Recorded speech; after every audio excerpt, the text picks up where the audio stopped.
Hey y'all. Hey. Okay. All right. I noticed that the first class was only 30 minutes, so y'all thought y'all was getting away that quick? Wrong. All right. All right. So we had already covered 1 through 10. We had covered A through H, and then we also dropped the bomb for, oh, sorry about that. My marker stopped working. About the Bosco Five. Right. We got those vocabulary words in.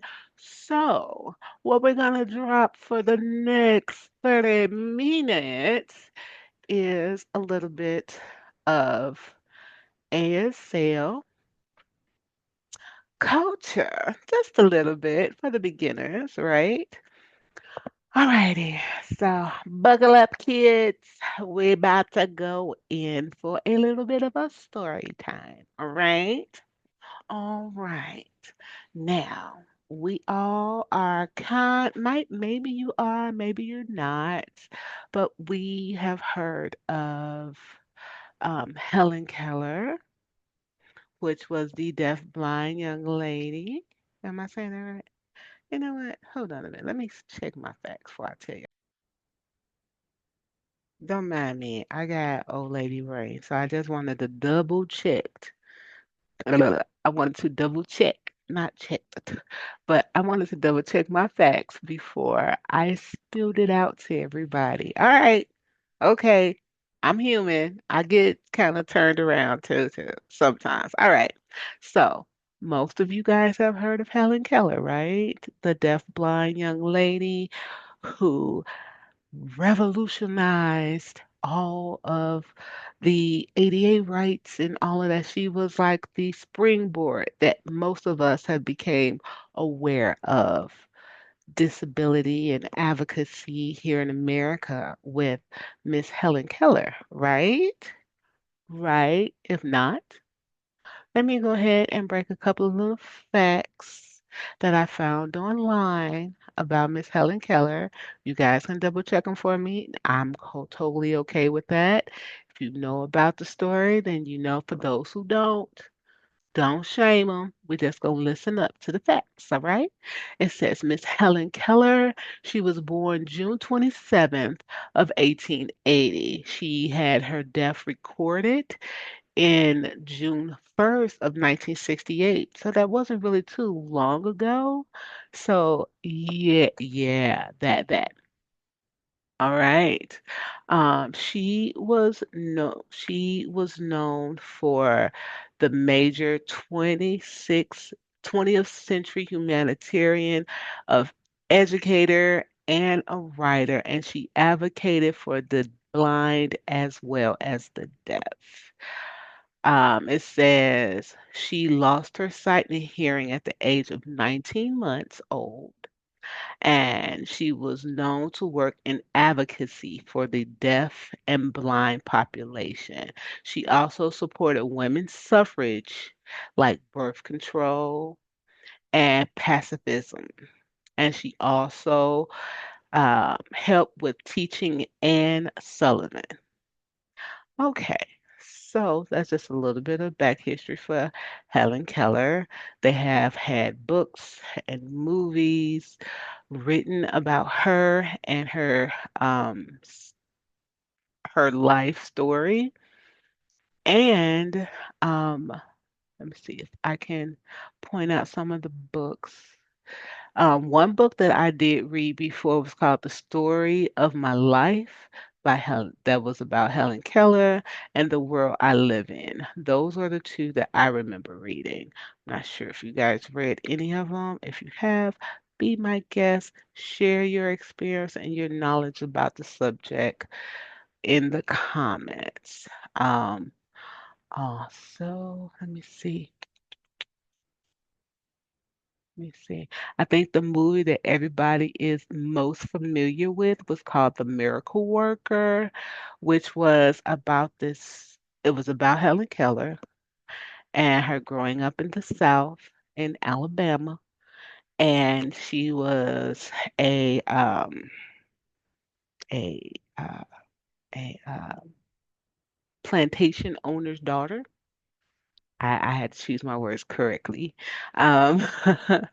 Um, and she was just a handful. No one really knew what to do with her because she was blind and she couldn't hear, and it would just become a big disruption for the family. So they brought in a specialist who believed that she could get through and teach language to Miss Young Helen Keller, and it worked.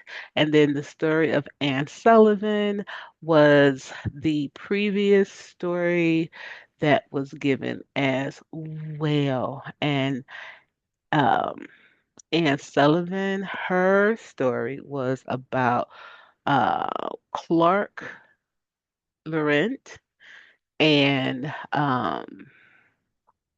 Gallaudet. These were two language uh, uh, philosophers from, I believe, from France. I know Clerk was from France, and I think Gallaudet was from here. They collabed together to see how could they come up with manual signs or a language model in order to support the deaf population, because they was noticing that the deaf population was really underserved, and it wasn't like they were dumb or stupid, they just didn't have language. So they got together to see how man they could come up with a language system. And then there was this one young lady they wanted to practice this on. So those two put their spidey senses together to see how they could do this thing. And then they practiced it on Miss Ann Sullivan, and wow, they made connection. They saw that it was an actual system that had all of the grammatical layout of a full language. It had written components. It could be translated. It could be interpreted. So they were like, we're on to something. And then they used that to create American Sign Language. And they started making videos and putting it into written text so that it could be widespread. So that was the beginning of what we have now as a language model for American Sign Language. So, just a little background. We probably will be going more in depth about it later in like ASL 2 so that it would have more of a rooted. But I just wanted to put a little layer out there so you'll know it didn't just come out the air and like people say, you throwing up gang signs. No, no, no, no, no. That's not what this is here. No. All right. All right. Um, and with that being said, I know another question that I get a lot for is, isn't sign language like a universal language? No, there's no universal language. Like we all don't speak the same languages. Every country had their own spoken language. So every country has their own sign language. Exactly right. Now, are there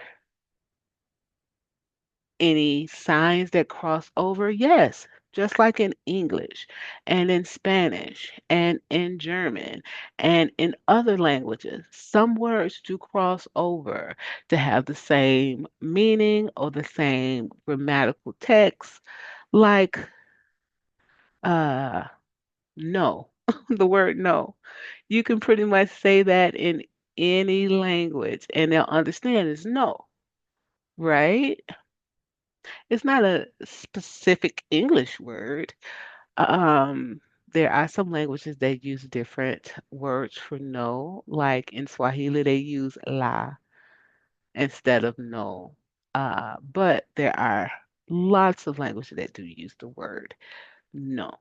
Um, Same with American Sign Language and other sign language from around the world.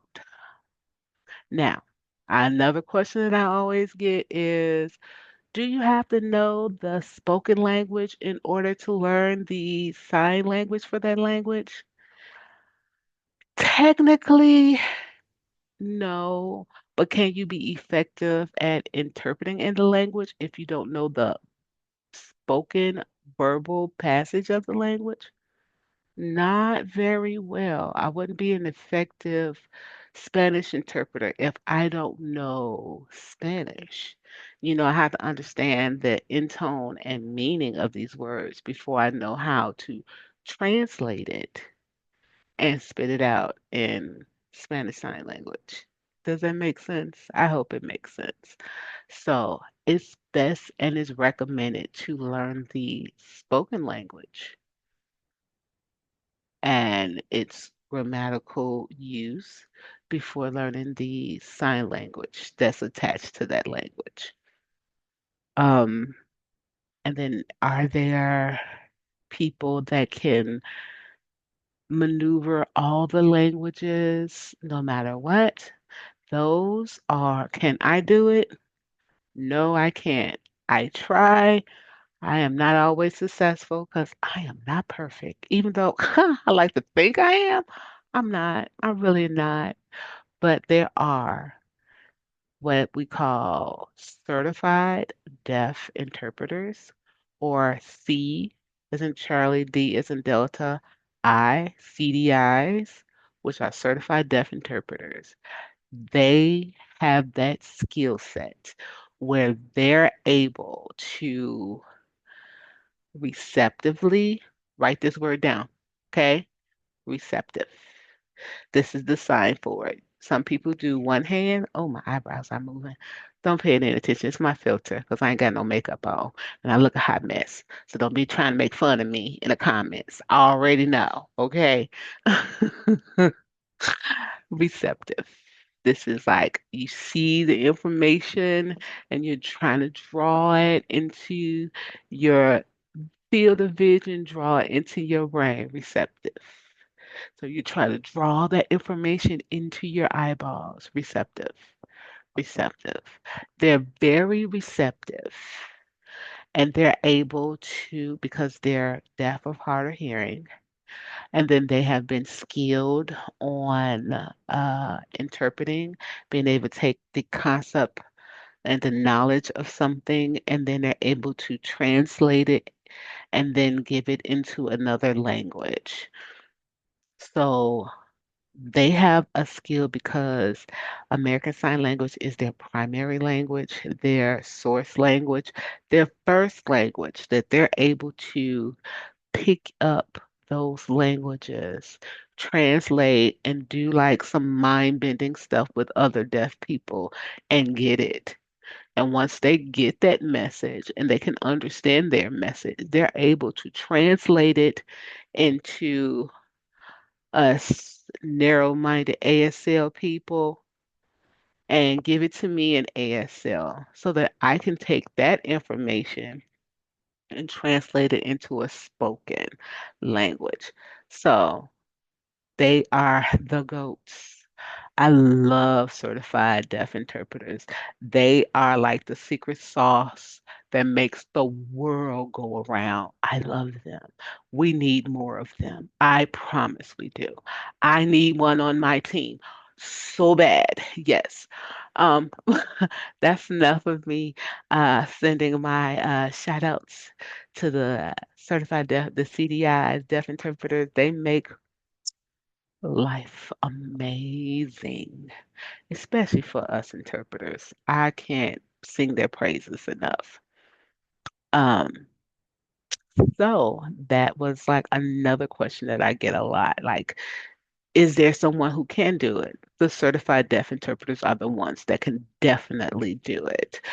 Um, and then from there, you have interpreters like me. We all come from different walks of life, different backgrounds, different reasoning to be in this arena. I know a lot of you guys are coming to class for just picking it up, just socially, just want to be able to have fun and learn. And then there's another track of my classes as well for those who want to do it professionally. So you guys can reach out to me to see which track do you feel you best fall underneath, Or, we also have online social hours. Well, it's not a whole hour, it's like 30 minutes, but they're free. You get together, you guys get to see each other, and you guys get to practice your signs in a safe environment where everybody's there to watch everybody grow in this deaf culture, grow in this language exchange, grow and make new friends. Whatever reason you're coming here for, we want to make sure that we do it in a safe environment where everyone feels welcomed, everyone feels safe, and everyone's needs are being met. That's what we do over here at Hands Up. My goal is to make sure that you're able to get your hands up and do it in a safe environment because Shay love the kids, Shay love the babies, and I want you to be able to feel the love as I feel the love because you showed up. Hey. Nobody come just to waste their time. I know I don't.